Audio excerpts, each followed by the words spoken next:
Au nom du Père et du Fils et du Saint-Esprit, ainsi soit-il. Bien chers fidèles, voici que vient le Seigneur, celui qui domine toutes choses. Il tient dans sa main le pouvoir, la puissance et l'empire.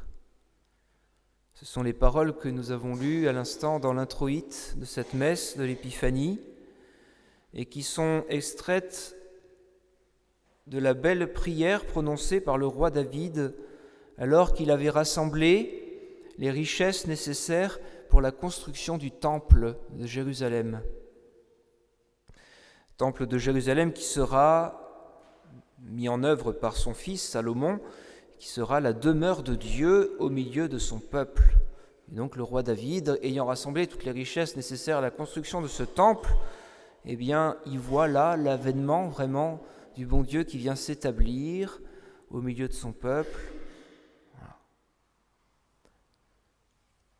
Le Dieu Tout-Puissant vient s'établir sur la terre parmi nous. Alors évidemment, dans le Nouveau Testament, ces paroles prennent encore une toute autre dimension.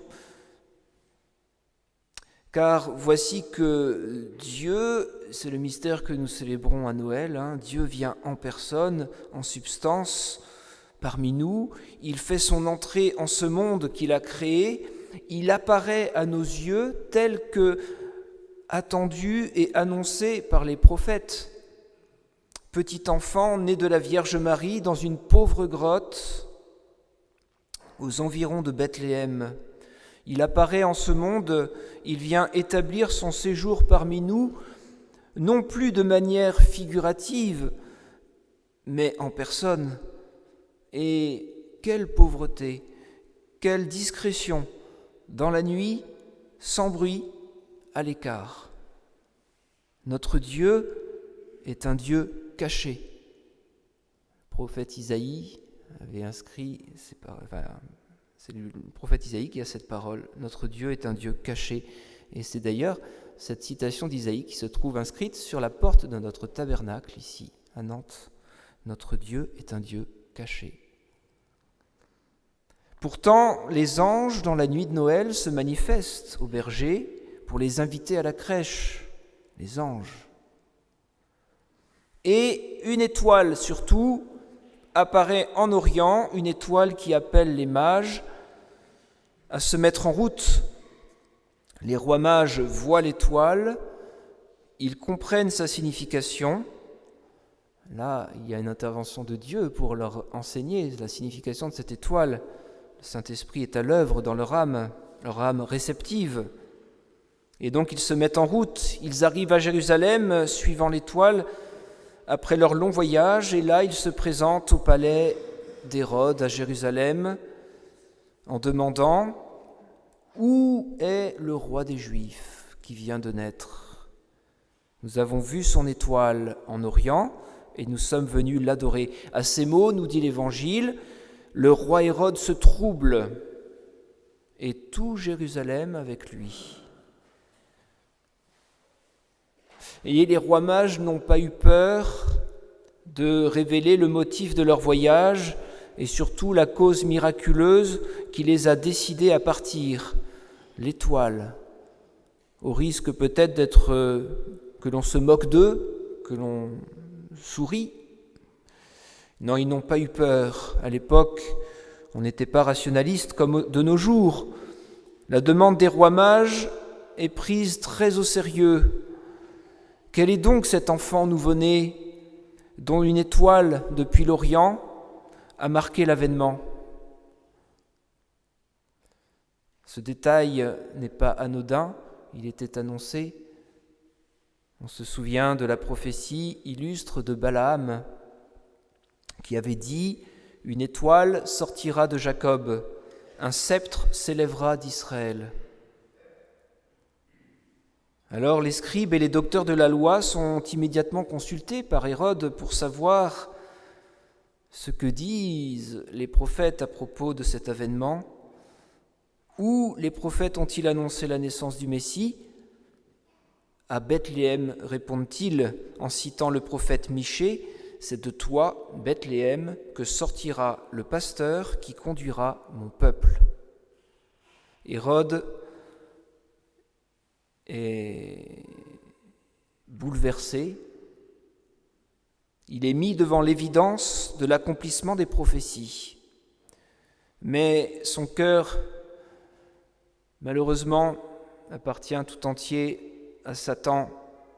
Et plein d'orgueil, plein de lui-même, imbu de son pouvoir, il ne veut pour rien au monde reconnaître et se soumettre à un pouvoir supérieur au sien. Quelle illusion! Il est revêtu du pouvoir temporel, c'est vrai. Il dispose de la puissance des institutions. Il se croit à ce titre affranchi de toute tutelle supérieure, ou plutôt il tremble de perdre son pouvoir face à quelqu'un de plus puissant que lui. Alors, avec ruse, avec habileté, il va faire usage de son pouvoir et de toute sa puissance pour supprimer dès le berceau celui qu'il considère comme un rival, en chassant Dieu de son gouvernement. Il entend tout maîtriser par ses seules lumières et par ses seules forces. Et le résultat est un désastre. C'est le désastre de la créature qui se révolte, qui ose se dresser face à son Créateur, qui ose se proclamer autosuffisante, indépendante. En effet, après avoir fait couler en vain le sang innocent, ces saints innocents, tous ces enfants qu'il va faire massacrer pour être sûr d'éliminer cette menace pour son pouvoir, après avoir fait en vain couler le sang innocent, il périra misérablement, dévoré par les vers. Voilà. La fin du roi Hérode est terrible. Quelle tristesse que cette créature, la créature qui se proclame vraiment indépendante de son Dieu et qui se refuse de se soumettre, d'accepter son Dieu qui l'a créé, qui lui a tout donné. Et il rejette donc de toutes ses forces, qui ne sont que des forces éphémères, le règne de Dieu et de son Christ. Notre Seigneur vient pourtant à nous plein de douceur, plein d'humilité, de miséricorde pour nous ouvrir le ciel, en faisant de nous les enfants de Dieu par le précieux sang qu'il versera plus tard sur la croix, ce sang de notre rédemption. Mais malheur à ceux qui ferment leur cœur au divin Sauveur, malheur à la créature qui s'estime indépendante et qui ne se confie qu'en ses propres forces. Aujourd'hui, en cette belle solennité de l'Épiphanie, notre Seigneur se manifeste encore. La toute discrétion de son avènement apparaît au grand jour. Nous sommes, comme les mages, avertis de l'endroit où se trouve l'enfant divin. Une étoile aussi nous en indique le lieu. Une étoile, c'est la petite lumière rouge, la lampe du sanctuaire, et puis aussi cette lumière intérieure de notre foi que nous avons reçue à notre baptême. Les paroles mêmes de Jésus, prononcées par le prêtre à la Sainte Messe, « Ceci est mon corps ». Il est là. Il est là, notre Seigneur, et il nous laisse venir jusqu'à lui. Accourons donc, comme les mages, mettons notre joie à venir l'adorer, à nous tenir en sa divine présence, à le laisser nous sauver. Comme les mages, par leur présent, reconnaissons sa royauté souveraine. Confondons-nous en adoration en présence de sa divinité. Admirons et laissons s'exprimer notre action de grâce pour cette humanité qu'il a prise et qu'il s'est uni et qui le rend si proche de nous.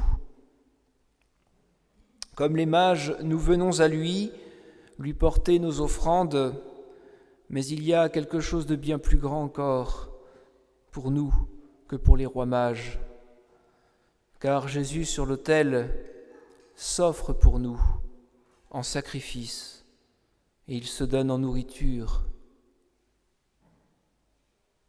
À la messe, nous nous offrons nous-mêmes avec Jésus.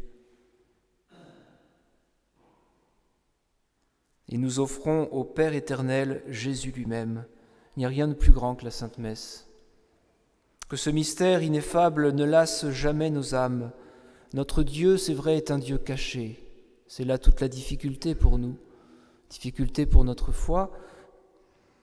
Mais l'étoile de notre foi au milieu de la nuit de ce monde nous indique sa présence toute discrète, toute accessible. Ne méprisons pas un tel mystère. Au contraire, avec la très sainte Vierge Marie, passons et repassons dans nos âmes les merveilles de ce que notre Seigneur a fait pour nous.